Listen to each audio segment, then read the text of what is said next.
Hello, this is the Enneagram for Physicians, brought to you by Dr. Francis Yu. And today we are looking at the Type 8 space and lesson. And the term challenger is used a lot, and I think very fittingly for the Type 8. But what are we challenging? And what exactly is the point of this challenging? That is where we can decipher and find out more about ourselves and what we can learn from the Type 8 and the growth direction for the Type 8 as well. So there is a difference being challenging by going against the world, going against oneself, going against others for the sake of trying to demonstrate your capability and power, as opposed to challenging oneself, the world, and others with them. So instead of a clashing to create chaos, it's a clashing to obtain clarity, to go somewhere, as opposed to just trying to demonstrate power for the sake of trying to show others that you're powerful. The pitfall for the Type 8, which we'll talk more about in the imposter syndrome self-sabotage video, is this: I need to keep showing everyone that I'm the boss. Look at me, follow me, do what I tell you to do. If not, you can get out, essentially. And I can definitely visualize and imagine a lot of doctors doing that. Maybe it's other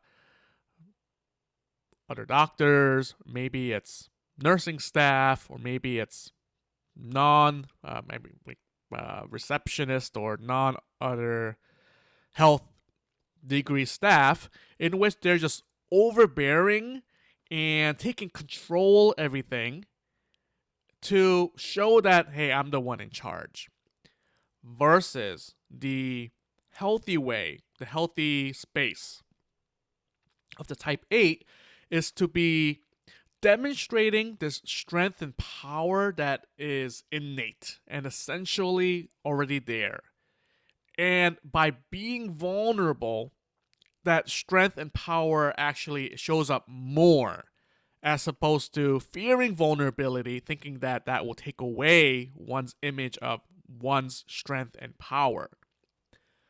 So again, it's the challenging with people and challenging others to be in the world and oneself to be in the world, versus challenging to butt heads and create conflict to basically raise up one sense of one's ego.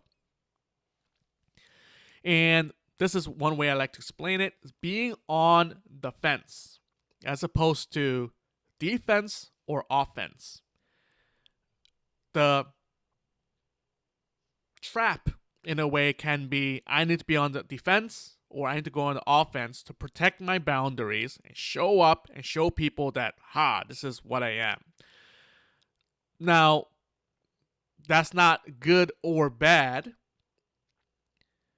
but it can become overly defensive or overly offensive, meaning that you're trapped in this conflict to demonstrate,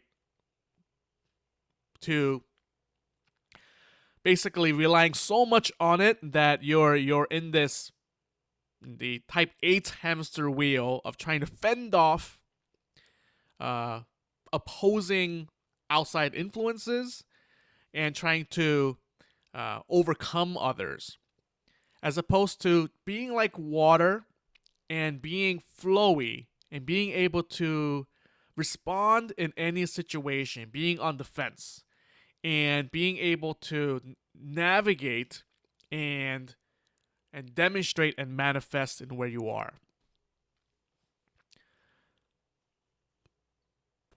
So if you need to convince, contort, or control others to follow you, then that is the Type 8 not having the best time.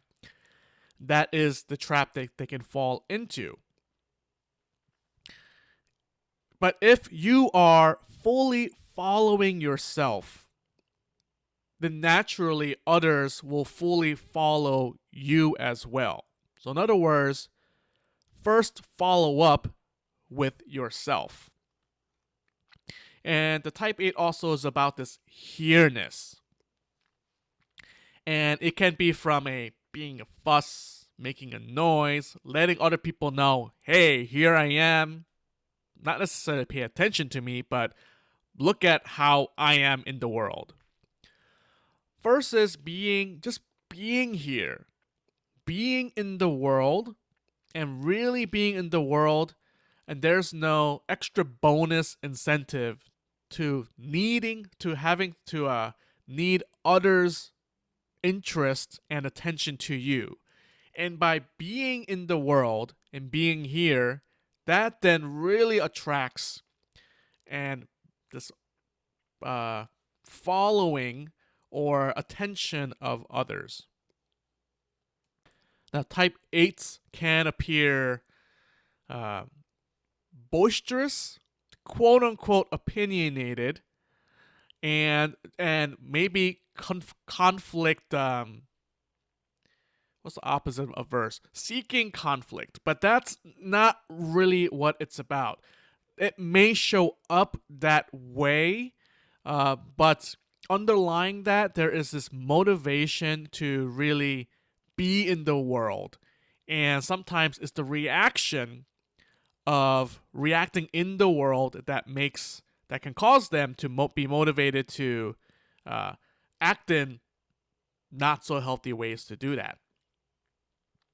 And we all have this in us, but in particular, the type 8, this is really what they deal with day in and day out, and can become their autopilot.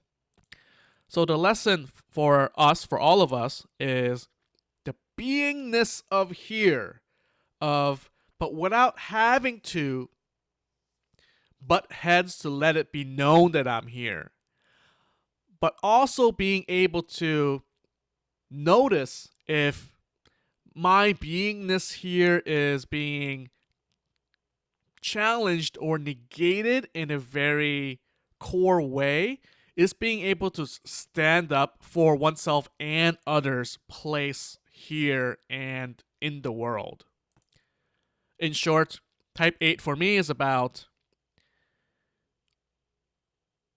being the boss of right now, where you are, and potentially of other people and yourself, without being bossy. Because by being bossy, the negative connotation of being bossy, it is this forcing of this power and this butting heads that can be very counterproductive. So if you are a type 8, this is in particular the lesson for you. If you don't know what type you are, you can still learn from all these lessons, and all the types is very valuable. But definitely knowing your type helps you immensely with your self-awareness and your personal development, whether for your own wellness, for your own wholeness, or maybe you want to use this type of information when you're working with others. If you need help finding out more about your type, what your type is, or how to use your type, or how to make optimal journey knowing what your type is, let me know. You can go to the www.theenneagram4physicians.com or join us at the Facebook group, The Enneagram for Physicians. And check out the partner video, the self-sabotage and imposter syndrome and intervention for the type 8. Bye-bye.